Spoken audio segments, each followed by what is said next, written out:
Why? Why? Because I understand Occupy Wall Street, currency debasement, all that stuff. Okay, it's why Bitcoin was born, a hedge against fiat currency devaluation. But why would this new generation understand through this Occupy AI moment or AI that Bitcoin fixes this, or how we say in the industry, or Bitcoin is a life raft, as Michael Saylor says, or Bitcoin can help me when I kind of abandon everything else?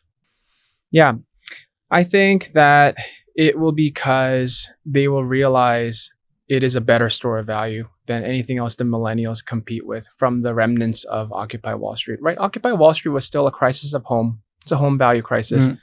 And so there's a substitution effect there that I don't think the young people are nearly as susceptible for. And even then on top, if you believe the one thing that AI and Bitcoin share as a nexus, it's energy consumption because they're power assets. And so if you want to vote with your feet and say you don't want to actually support some of the social dynamics and the externalities that are arising negatively out of AI, the other side of energy consumption that is used for scarce goods of the same coin is Bitcoin. And so you could choose Bitcoin.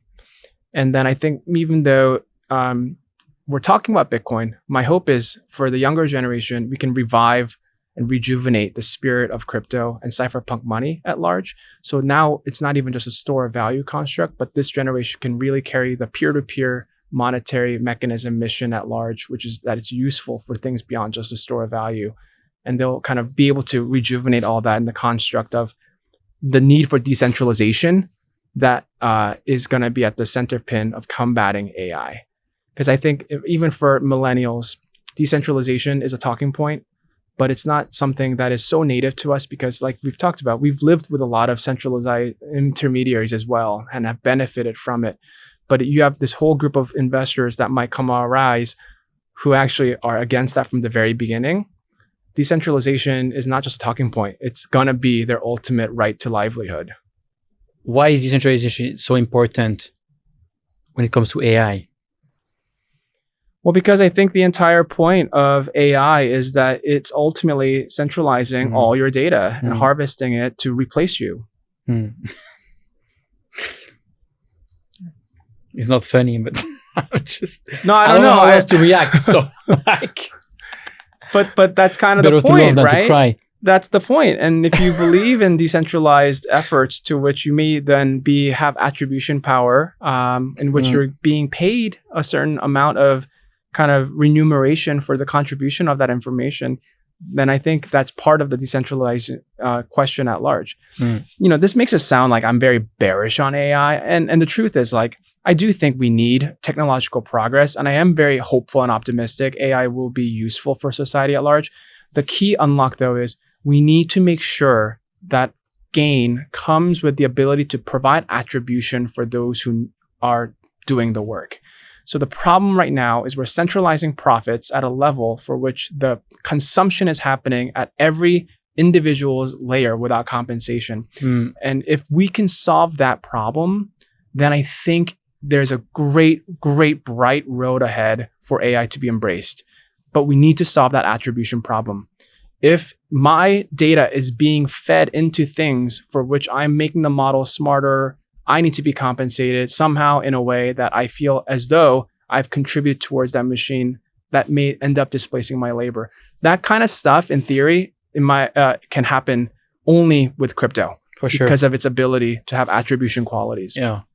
That's when all these decentralized AI companies and compute, a lot of people might think, oh, they're just trying to like surf on the AI wave to make some money. I mean, probably some, or probably a lot are, right? I mean, many but are, there right? is merit to that. To not discard that because it might actually be one of the answers to this gigantic problem that we have. And look, to their critics' perspective and point, like none of the things in crypto have been real, and a lot of it has been vaporware, and it's awful, right? I get it. Like, I'm not saying these are the champions that have kind of put the best foot forward, but we must adhere still to the ideals of that being a possible realization, because that's the way that we're going to be able to intersect this greater mission at large. What does that mean for Bitcoin today? Many people might listen to that, or Gen Z millennials, but they might just say, "Oh man, Bitcoin is all over the place, right? Bitcoin is at 120K, 100K, 70K. It's still freaking expensive for a person, right? Yeah. Is Bitcoin too expensive? If they say Bitcoin is too expensive, like I missed my chance. This was my only life raft. What do you say? I think more people need to start thinking about what happens if you don't have Bitcoin. Meaning, as much as we want to think about upside speculation, it's time to get realistic about what is the downside you're exposed to without Bitcoin and the role that it can have in supporting your portfolio diversification at large. In other words, if you don't own Bitcoin, you're basically short Bitcoin.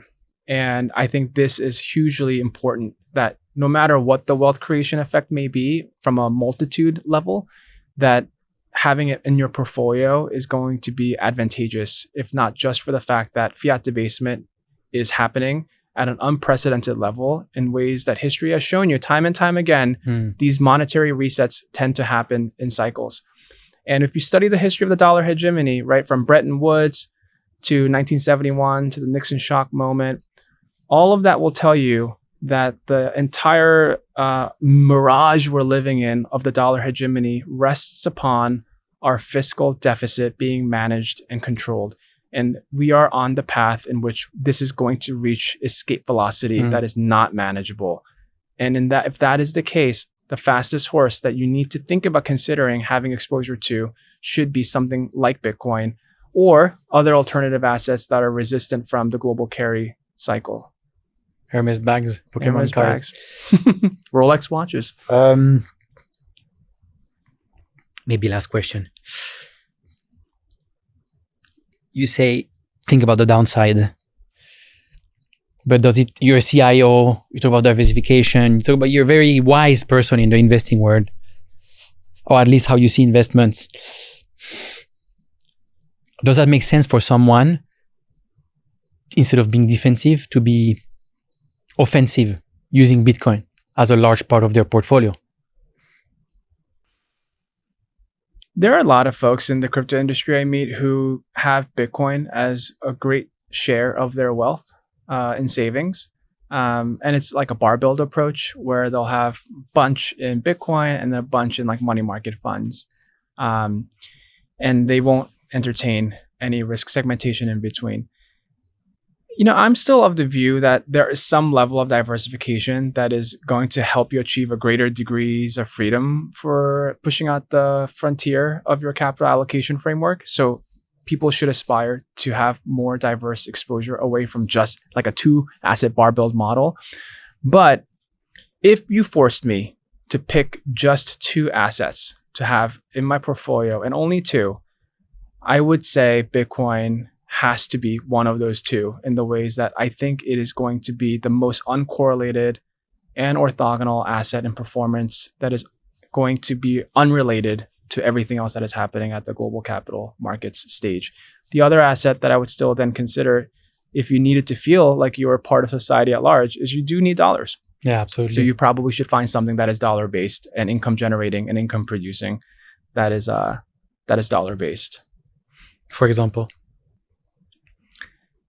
You know, I tend to believe that we're going to go back to a 0 rate environment. I know many people are skeptical given kind of where rates are today. Japan now having reached all-time highs in the past like unimaginable years.